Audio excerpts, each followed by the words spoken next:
আসসালামু আলাইকুম ভিউয়ার্স, কি অবস্থা সবাই, কেমন আছেন সবাই? আশা করি সবাই ভালো আছেন। কৃষি দিবানিশি ইউটিউব চ্যানেলে আপনাদের স্বাগতম। আজকে আমরা নতুন একটি ইউনিক ভিডিও নিয়ে চলে এসেছি। আজকে আমরা সকাল সকালে ঘুম থেকে উঠে বাগানে যাব। আমাদের বাগানটা হইতেছে অনেক দূর, বাড়িতে থেকে অনেক দূর। তো বাড়িতে থেকে যাওয়া থেকে শুরু করে সব বাগান ঘুরে দেখাশোনা করব, সব কিছুই আজকে এক ভিডিওর মধ্যেই আমরা সব কিছু করে চলে আসবো। আমাদের বাগানটা যাওয়ার জন্য আমরা বেছে নিয়েছি একটি সাইকেল। তো আজকে সাইকেল নিয়ে যাব বাগানে। এটা হচ্ছে আমার সাইকেল। মোটামুটি 50 বছর আগে এই সাইকেলটা কিনছি। এই সাইকেলটা এখনো ভালো আছে, মোটামুটি ভালো সার্ভিস দিতেছে। শুধু আমার ছোট ভাই চালায় নষ্ট করছে, যাই নষ্ট ছোট ভাই করছে, আমি নষ্ট করি না। আমার হাতে এই সাইকেলটি নষ্ট হয় না। তো আজকে আমরা এই সাইকেলটি নিয়ে যাব বাগানে, আমি আর আমার ছোট ভাই। এদিকে আসো। আমার এই ছোট ভাইয়ের নাম হচ্ছে সামির। আজকে আমার এই ছোট ভাই একটি ইউটিউব চ্যানেল খুলবে। আশা করি সবাই সাবস্ক্রাইব করে আমার এই ছোট ভাইয়ের পাশে থাকবেন। আমার এই ছোট ভাই কিন্তু অনেক ভালো ভিডিও করে, অনেক ভালো গেমস খেলে।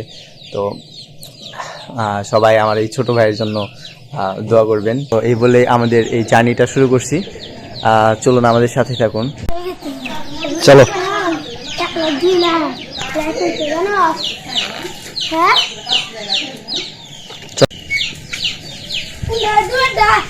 হ্যাঁ,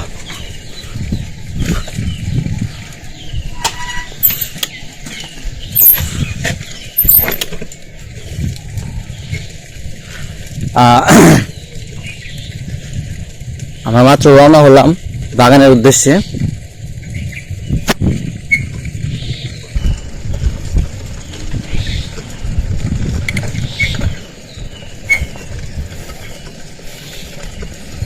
ওই পাশেও একটা আমাদের বাগান আছে, এটা আমরা ওই বাগানে যাব না, অন্য বাগানে যাব।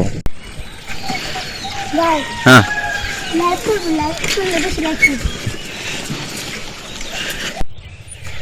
আমরা চলে এসেছি। এখান থেকে একটু ভিতরে যেতে হবে, এই যে এই রাস্তা দিয়ে যেতে হবে। এ পাশে সুন্দর একটি ধান ক্ষেত, আবার এই পাশে মোটামুটি খালি ক্ষেত। তো আমরা এখানেই রাখবো। কি বাইকে কোনো সমস্যা হয়েছে? তো রাখার জন্য স্ট্যান্ড তো আমাদের, এই ধরতো সাইকেলটা ধরতো, স্ট্যান্ড দুর্বল তো, যে কারণে এটাকে বেঁধে রাখতে হয়েছে। তো এটা খুলতে হবে।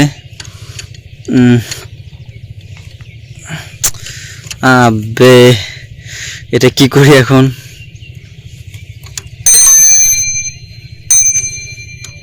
তো আমাদেরকে এখান দিয়ে হেঁটে যেতে হবে, উপায় নাই। এখান দিয়ে সাইকেল নিয়ে যাওয়ার কোনো ওয়ে নাই।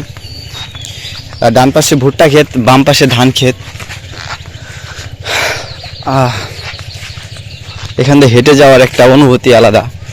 কুয়াশা, সাথে দুর্বাঘাস, মনোমুগ্ধকর পরিবেশ। পড়ে গেলাম।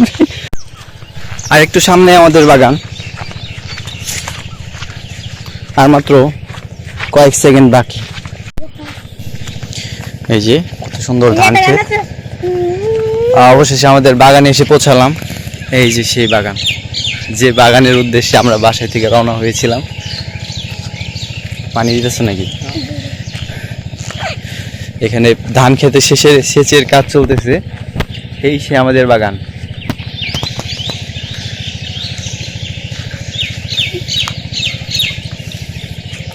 এখানে ধানের পানি দেওয়ার কাজ চলতেছে।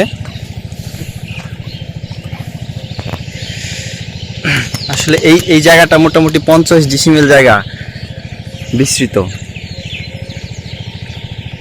এখানে মোটামুটি 600 অধিক গাছ রয়েছে।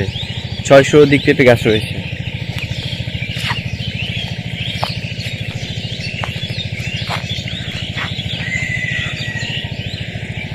আমার গত বছরের বাগান রয়েছে। গত বছরের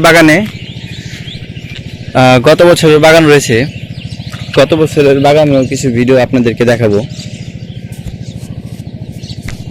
ক্যামেরা দত্ত।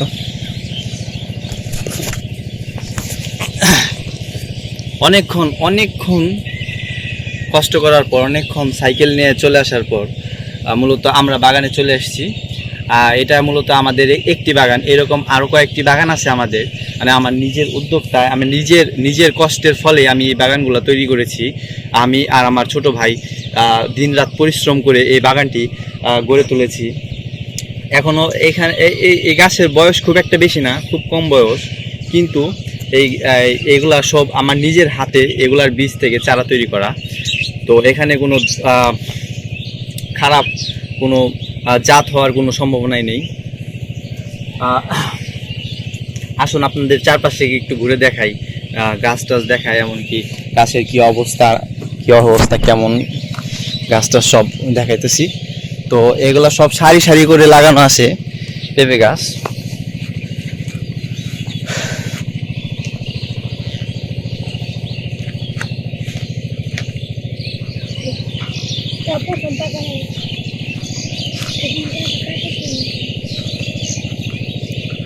কিছুদিন আগেই পেঁপে গাছে সার দিয়ে মাটি উঠানো হয়েছে। আর এই যে এটা হচ্ছে সেচের ব্যবস্থা, এখানে সেচের ব্যবস্থা করা হয়েছে। না না না ছিড়িস না, এখানে সেচের ব্যবস্থা করা হয়েছে আমাদের বাগানে। আমাদের এই বাগানে ছোট বড় নিয়ে সব গাছই রয়েছে, ছোট বড় সব গাছই রয়েছে। আবার এই কয়েকদিন আগে যে ঝড় হলো, সে ঝড়ে আমার অনেকগুলা পেঁপে গাছ ভেঙে গিয়েছে।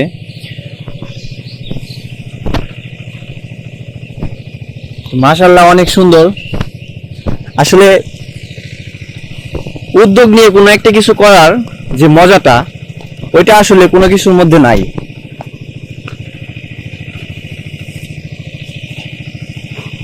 আশা করি এগুলা গাছ থেকে আগামী 2-1 মাসের মধ্যে ভালো কিছু ফলন আশা করা যায়।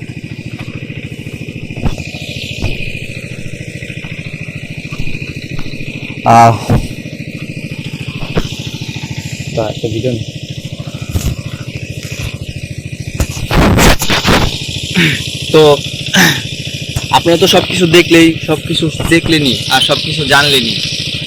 আমাদের এই উদ্যোগের পিছনে আমার কিছু বড় ভাইয়ের হাত ছিল, আর কিছু ভাই ব্রাদার রয়েছে যারা আমাকে অনেক সাপোর্ট করেছে। সবাইকে আমি আন্তরিক স্থল থেকে ধন্যবাদ জানাই। সবাই অনেক ভালো থাক, সুস্থ থাক। আবার দেখা হবে পরবর্তী কোনো ভিডিওতে। আসসালামু আলাইকুম।